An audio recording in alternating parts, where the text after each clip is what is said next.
আপনারা দেখছেন UN live digital. এই মুহূর্তে উপস্থিত রয়েছে কিন্তু এমএলএ হোস্টেলের সামনে। আমার পাশেই রয়েছেন কিন্তু ইতিমধ্যেই ভরতপুরের তৃণমূলের বিধায়ক হুমায়ুন কবির। সরাসরি কথা বলার চেষ্টা করবো। হুমায়ুন বাবু, আপনাকে ইউএন লাইভের ডিজিটালের পর্দায় স্বাগত। আপনি এতক্ষণ ধরে একটা গুরুত্বপূর্ণ কথা বলছিলেন, আপনি হেডলাইন বেঁধে দিলেন সরাসরি আপনার দলের শীর্ষ নেতৃত্ব অভিষেক বন্দ্যোপাধ্যায় এবং মমতা বন্দ্যোপাধ্যায়। ডেডলাইন বলা চলে না, এটা আমি আমার নেতৃত্বের কাছে এই আবেদন রাখতেই পারি যে আমি অত্যন্ত অসম্মানিত হচ্ছি।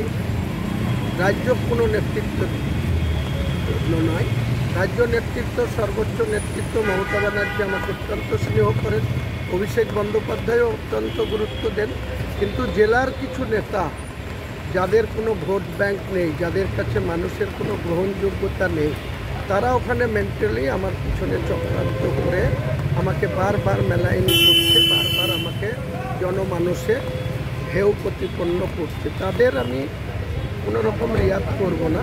সেইটার ডেডলাইনটা 31শে ডিসেম্বর অবধি দেব।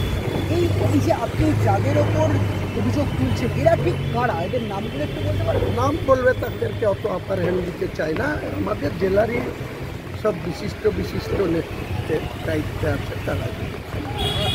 লোকসভা ভোটে ভরতপুরে এই যে আপনি বলছিলেন যে এটা মোহাম্মদ সেলিম থেকে শুরু করে এনারা অধীরবাবুরা জিততে পারছেন, সেই জায়গায় দাঁড়িয়ে আপনি নিশ্চিত পাচ্ছেন দেখেছেন এই ভোটটা এই বিষয়টা ঠিক কেন পরিষ্কার করে বলেন? সেটা গোটা জেলার মানুষ জানে, রাজ্যের মানুষও জানে।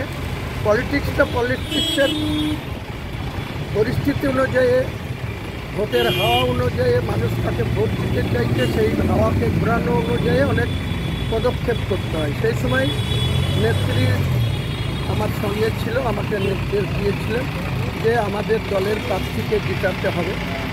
সর্বত্রই সেই নির্দেশ ছিল, কিন্তু মুর্শিদাবাদ জেলায় সেই নির্দেশটাকে আমরা ভালোভাবে যত্ন সহকারে নেত্রীর নির্দেশ পালন করে সেখানে বহরমপুরে অজিত চৌধুরীকে হারাতে পেরেছি এবং রাজ্যের সম্পাদক সিপিএমের তাবর নেতা মোহাম্মদ সেলিমকেও মুর্শিদাবাদে হারাতে পেরেছি। আপনি বলছিলেন যে একটা বিষয় যে হিন্দু মুসলিমদের কি ভোটে বেশি করে বরাবরই মুসলিমকে ভোট বেশি করে। আপনারা কেউ ক্ষতি দেখেন না, আপনারা ভোটের রেজাল্টগুলো দেখবেন। একই জায়গায় একটা 1000 মুসলিম ভোটে যান, 1000 মুসলিম ভোট যেখানে, সেখানে দেখবেন 85%, 90% ভোট ফল হয়। 1000 একটা হিন্দু গ্রামে যান, সেই ভোটে, সে লোকসভা হোক পঞ্চায়েত হোক, সেই ভোটে হিন্দু বুথে যান, সেখানে 60% থেকে 62% ফল হয়। মুসলিমরা সব কিছুতে বেশি আগ্রহ দেখিয়ে যারা দল করে বা যারা ভোটার, তারা যে কোনো দলের পছন্দের প্রার্থীতে বেশি পরিমাণে গিয়ে ভোটে পোল করেন এবং ভোট দেন। এটাই বলতেছি।